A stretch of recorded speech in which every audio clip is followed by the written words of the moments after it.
Qu'est-ce qui s'est fait? Donc j'ai dit que j'ai fait mon service militaire de mai 84 à avril 86. Après l'instruction, j'étais affecté au ministère de la Défense nationale, au service central de l'informatique de l'armée. Service central de l'informatique de l'armée, où je suis resté même pas une semaine et je suis reparti sur Blida. Réaffecté sur Blida. Je parlais de service informatique de l'armée. C'est en 2014 que j'ai parlé des câbles sous-marins, des câbles de fibre optique sous-marins qui vont de Marseille jusqu'à Alger pour permettre à l'Algérie d'avoir Internet. Les câbles sous-marins qui alimentent l'Algérie rejoignent la Californie, aux États-Unis. Ils ne font que passer par Marseille.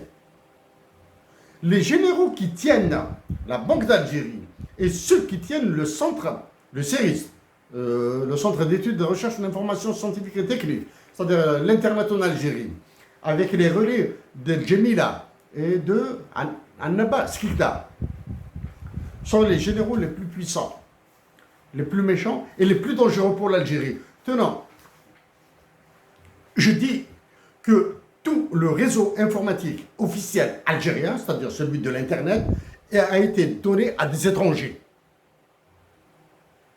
Je le répète, il a été donné à des étrangers. Donc, qu'on arrête d'accuser les autres d'espionnage, etc., etc., etc. J'ai l'impression que le CERIS est géré par des experts pires que ceux de Cambridge Analytica.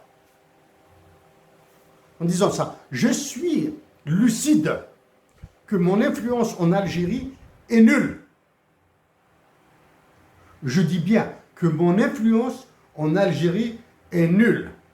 ليس لي أي وزن في الجزائر.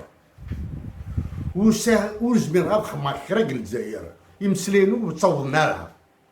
D'accord? Mais je continue à le faire.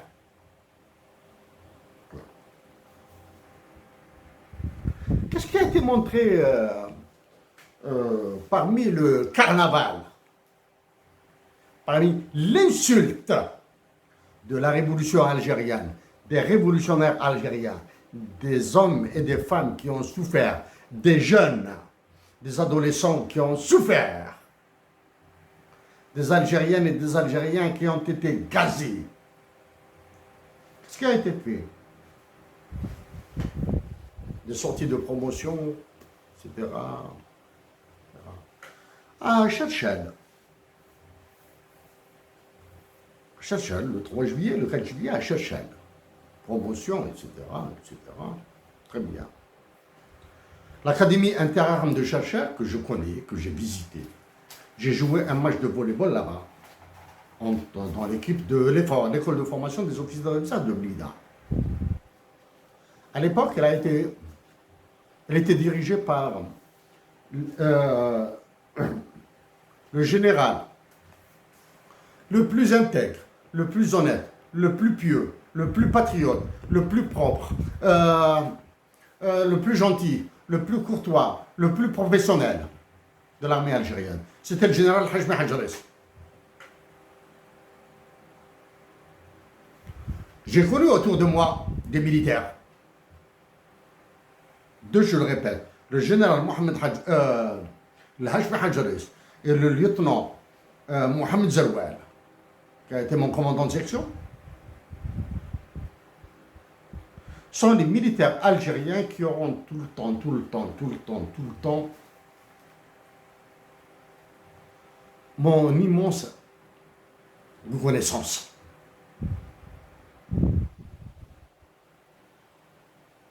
Donc à l'Académie interne de Chefchaouen, celui qui occupe la conciergerie de Macron à Alger, là, celui qui a été convoqué à Paris, en Italie,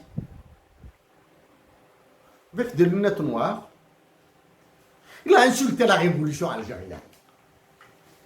Il a insulté l'Académie interarmes de Chefchaouen.